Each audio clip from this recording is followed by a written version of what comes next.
जय श्री कृष्णा। आप सभी का हमारे YouTube चैनल पर बहुत बहुत स्वागत है। आज मैं आप सभी को बैकुंठ चतुर्दशी व्रत की पौराणिक कथाएं सुनाती हूँ। पहली कथा है बैकुंठ चतुर्दशी की पौराणिक कथा के अनुसार एक बार की बात है। नारद जी पृथ्वी लोक से घूमकर बैकुंठ धाम पहुँचते हैं। भगवान विष्णु उन्हें आदर पूर्वक बिठाते हैं और प्रसन्न होकर उनके आने का कारण पूछते हैं। नारद जी कहते हैं, हे प्रभु, आपने अपना नाम कृपा निधान रखा है। इससे आपके जो प्रिय भक्त हैं वही तर पाते हैं। जो सामान्य नर नारी हैं वह वंचित रह जाते हैं। इसलिए आप मुझे कोई ऐसा सरल मार्ग बताएं जिससे सामान्य भक्त भी आपकी भक्ति कर मुक्ति पा सके। यह सुनकर विष्णु जी बोले, हे नारद, मेरी बात सुनो। कार्तिक शुक्ल पक्ष की चतुर्दशी को जो नर नारी व्रत का पालन करेंगे और श्रद्धा भक्ति से मेरी पूजा अर्चना करेंगे, उनके लिए स्वर्ग के द्वार साक्षात खुले होंगे। इसके बाद विष्णु जी जय विजय को बुलाते हैं और उन्हें कार्तिक चतुर्दशी को स्वर्ग के द्वार खोलने रखने का आदेश देते हैं।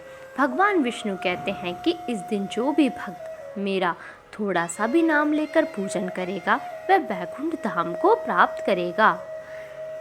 इसकी दूसरी कथा यह है। पौराणिक मतानुसार एक बार भगवान विष्णु देवादिदेव महादेव का पूजन करने के लिए काशी आए। वहां मणिकर्णिका घाट पर स्नान करके उन्होंने 1000 स्वर्ण कमल पुष्पों से भगवान विश्वनाथ के पूजन का संकल्प किया।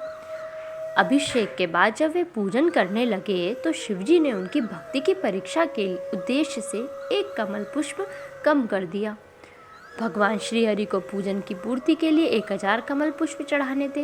एक पुष्प की कमी देखकर उन्होंने सोचा, मेरी आंखें भी तो कमल के ही समान हैं, मुझे कमल नयन और पुंडरीकाक्ष कहा जाता है। यह विचार कर भगवान विष्णु अपनी कमल समान आंख चढ़ाते हुए प्रस्तुत हुए। विष्णु जी इस अगाध भक्ति से प्रसन्न होकर देवादिदेव महादेव प्रकट होकर बोले, हे विष्णु, तुम्हारे समान संसार में दूसरा कोई मेरा भक्त नहीं है।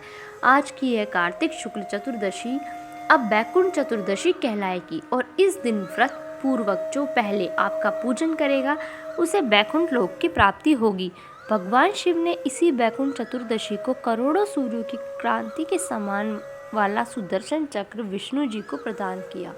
शिव जी तथा विष्णु जी कहते हैं कि इस दिन स्वर्ग के द्वार खुले रहेंगे। मृत्यु लोक में रहने वाला कोई भी व्यक्ति इस व्रत को करता है वह अपना स्थान बैकुंठ धाम में सुनिश्चित करेगा। इसकी तीसरी कथा यह है। धनेश्वर नामक एक ब्राह्मण था जो बहुत बुरे काम करता था। उसके ऊपर कई पाप थे। एक दिन वो गोदावरी नदी में स्नान के लिए गया। उस दिन बैकुंठ चतुर्दशी थी। कई भक्तजन उस दिन पूजा अर्चना कर गोदावरी घाट पर आए थे। उस भीड़ में धनेश्वर भी उन सभी के साथ था। इस प्रकार उन श्रद्धालुओं के स्पर्श के कारण धनेश्वर को भी पुण्य मिला।